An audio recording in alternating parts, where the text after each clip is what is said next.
meu nome é Rodolfo Risotto, eu sou coordenador do SOS Estradas, editor do estradas.com.br, um dos fundadores da Trânsito Amigo, que é uma entidade de vítimas de trânsito, presidida pelo Fernando Diniz. Hoje é o terceiro domingo de novembro, dia 19 de novembro, aqui no Rio de Janeiro, no Brasil, que é a data estabelecida desde 2005 pela ONU e a Organização Mundial da Saúde como uma data em memória das vítimas de trânsito. Infelizmente, não é uma data para se celebrar e não foi, inclusive, lembrada pelas autoridades. Mas vamos recapitular um pouco a história do que tem sido feito nos últimos 13 anos em prol da redução de acidentes, principalmente pelos organismos internacionais. Em 2010, quando a ONU e a OMS criaram a década de segurança viária, eles estabeleceram, melhor dizendo, de que nós deveríamos trabalhar entre 2011 e 2020, a meta seria 50% na redução do número de mortos no trânsito mundial. E disseram, então, naquela ocasião, que nós tínhamos 1.300.000 mortos e 50 milhões de feridos devido à violência no trânsito. Curiosamente, em 2015, num evento interministerial que foi realizado em Brasília, a Organização Mundial da Saúde e a ONU informaram que nós tínhamos 1.300.000 mortos e 50 milhões de feridos, 5 anos depois. Em 2020, em Estocolmo, quando se fez o balanço dessa primeira década de 2011 a 2020, que naturalmente fracassou, a ONU e a OMS falaram nos mesmos números, 1.300.000 mortos e 50 milhões de feridos. Esse número foi repetido em maio desse ano, em documento da própria OMS, e agora, no Dia Mundial em Memória das Vítimas de Trânsito, nos últimos dias pela própria ONU, pela própria OMS, e a FIA, Federação Internacional de Automobilismo, que é parceira, inclusive, da OMS em várias ações. O Jean Todt fez uma gravação mostrando e confirmando os mesmos números.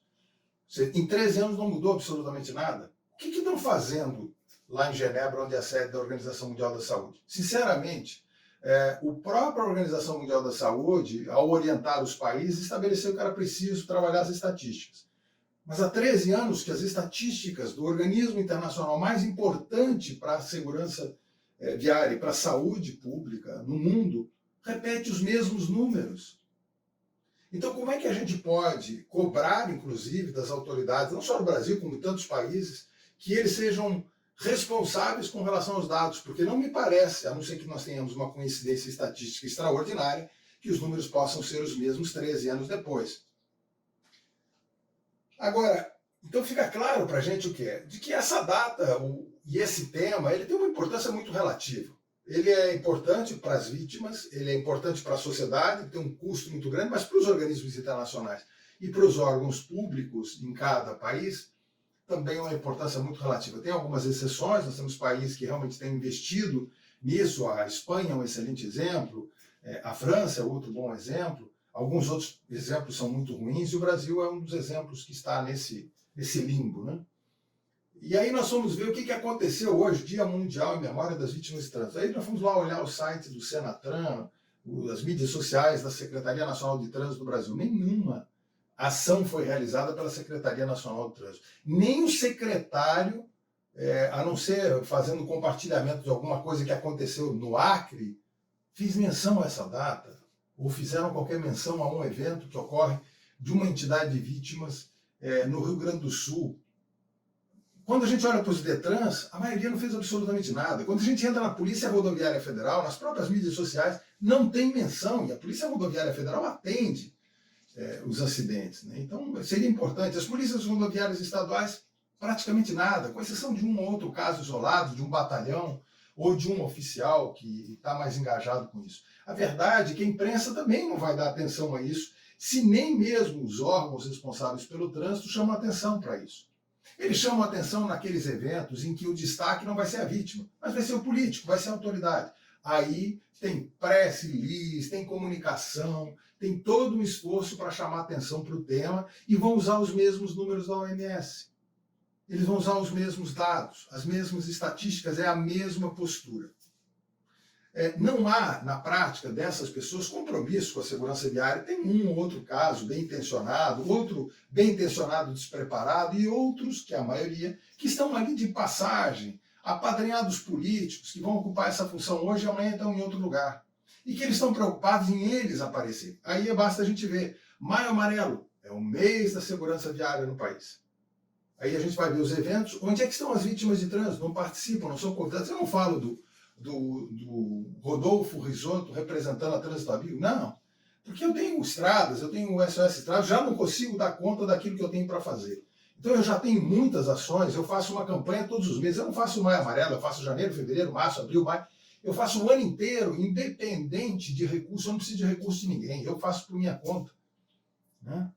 E com muito sacrifício, usando o meu tempo, usando a criatividade, buscando o apoio de amigos, é assim que a gente funciona. Não precisa de grandes recursos para fazer essas campanhas educativas, que também os resultados são muito limitados. Se você não punir, você não educa. Como a gente não pune, a gente deseduca. E hoje nas mídias sociais nós temos o estímulo à deseducação, ou seja, temos crimes de trânsito sendo praticados, filmados, divulgados e absolutamente nada acontece porque as autoridades dizem que não tem como coibir, mesmo quando o próprio criminoso gera as imagens e diz, olha, eu cometi o crime. Né? Nada acontece. Aí a gente vai para setembro, Semana Nacional do Trânsito, que é principalmente comandada pela Secretaria Nacional do Trânsito. O que foi feito? O que se chamou das vítimas? Nada. Vítimas não existiram. Porque o palanque não era para as vítimas, mas era para falar das vítimas. Falavam e usavam as vítimas, as tragédias. Mas as vítimas não aparecem. Não há espaço para o depoimento de pessoas que estão sofrendo o drama e as consequências para que a gente possa caracterizar que não são números, são seres humanos que estão por trás das estatísticas. E que os familiares das vítimas não aparecem nas estatísticas, mas eles são mutilados. Quem perdeu um filho no trânsito, como foi o caso do Fernando Diniz, não aparece na estatística, mas é uma vítima. Né? E Deus sabe como sofrem ao longo de décadas aquela perda. O impacto que tem a violência no trânsito nas famílias. Quando foi outubro, organizaram um seminário internacional na Secretaria Nacional do Trânsito, no Ministério dos Transportes, trouxeram um monte de especialistas. Foi interessante? Foi. Tem coisas legais? Tem coisas boas? Tem gente bem intencionada? Sem dúvida nenhuma. Mas e as vítimas de trânsito? Foram convidadas a participar? Não. Porque o palco não era para elas, o palco era para a autoridade. Inclusive para colocar, para falar o representante da Organização Mundial da Saúde, que é um cara sensacional, conheço, estive com ele várias vezes, inclusive em Genebra. Estive lá com ele também. Né? Mas eu conheço o organismo internacional também. Né? E depois de um certo tempo, o que eles fazem se as estatísticas estão desse jeito? Repetem os mesmos números há 13 anos. Então, o que eu queria dizer nessa data, que eu acho que é uma data para a gente refletir bem, é para as vítimas de trânsito pararem de ficar esperando que as autoridades tomem providência. Se elas não se mobilizarem, não para o seu caso pessoal, para contar o seu drama pessoal, que eu entendo e eu respeito, porque eu convivo com as vítimas e eu noticio no Estradas todo santo dia novas tragédias, com novos nomes. Eu corro atrás das histórias, eu busco descobrir soluções e oferecer sugestões para soluções que possam ser aplicadas pelas autoridades, mas que infelizmente as autoridades não estão preocupadas em aparecer no palanque. Aliás, eu vou dar um exemplo prático.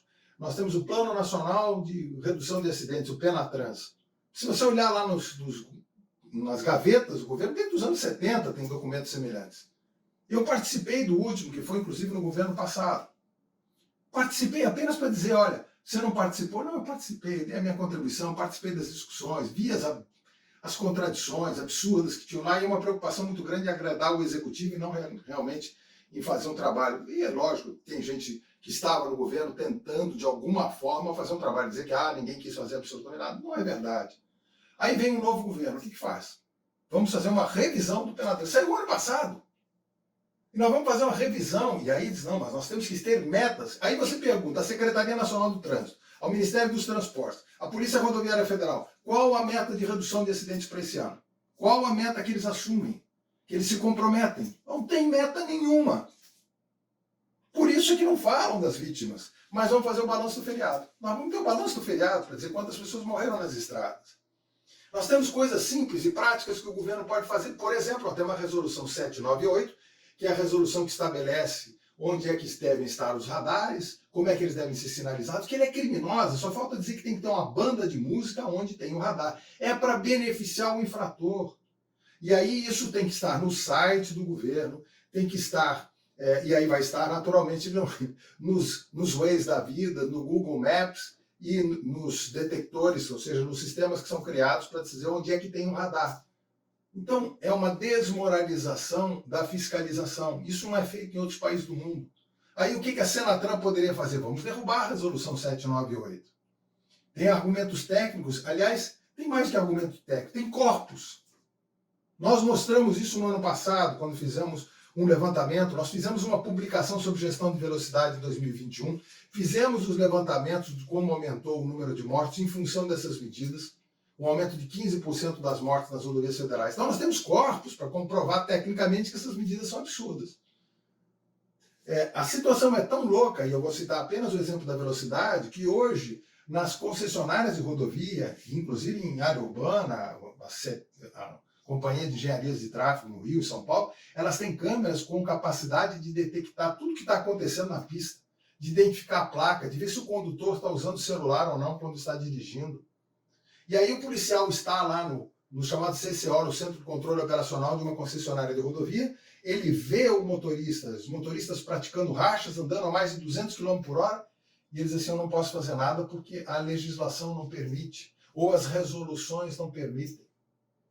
Ou seja, é a impunidade garantida e a autoridade assiste e não pode fazer nada ou nada quer fazer, que não é muito diferente.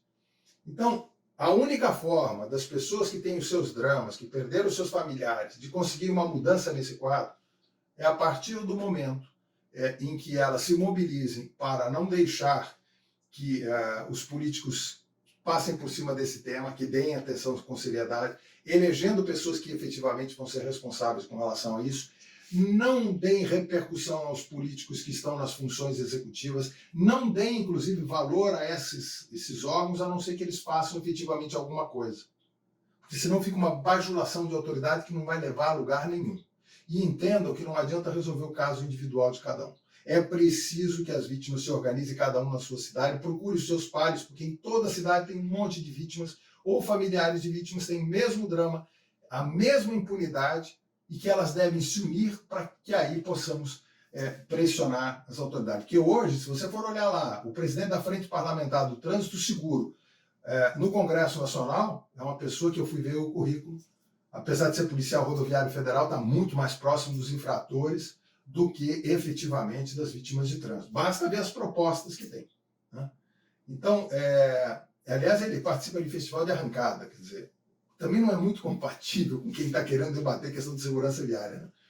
Né? De arrancada são essas que as pessoas vão lá competir com os carros particulares e andarem em altíssima velocidade. É esse tipo de representante que nós temos hoje no Congresso, presidindo a frente parlamentar do trânsito seguro. Então, depende das vítimas a mudança dessa situação, depende de nós exigirmos a punição, e todos aqueles que ainda não são vítimas é bom se conscientizarem, porque conforme a campanha que nós fizemos este mês, que está aí lá no nosso site, no estradas.com.br, a pessoa tem 8.000 vezes mais chance de morrer no trânsito do que de ganhar na Mega Sena da virada. 48.000 vezes mais de ficar com invalidez permanente do que ganhar na Mega Sena da virada. E detalhe, hein? Todos os anos, essa aposta se renova. Então, se vocês querem mudar essa situação, nós temos que agir. E aqueles que não têm o drama das vítimas de trânsito, esses também têm que se preocupar. Porque logo, logo, algum de vocês, ou com certeza, pessoas próximas a vocês já fazem parte desse drama. E vocês simplesmente não estão dando a menor importância.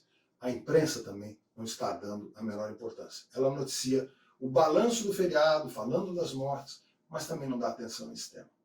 Essa é a realidade que nós estamos vivendo. Então, não há nada para celebrar no dia 19 de novembro, terceiro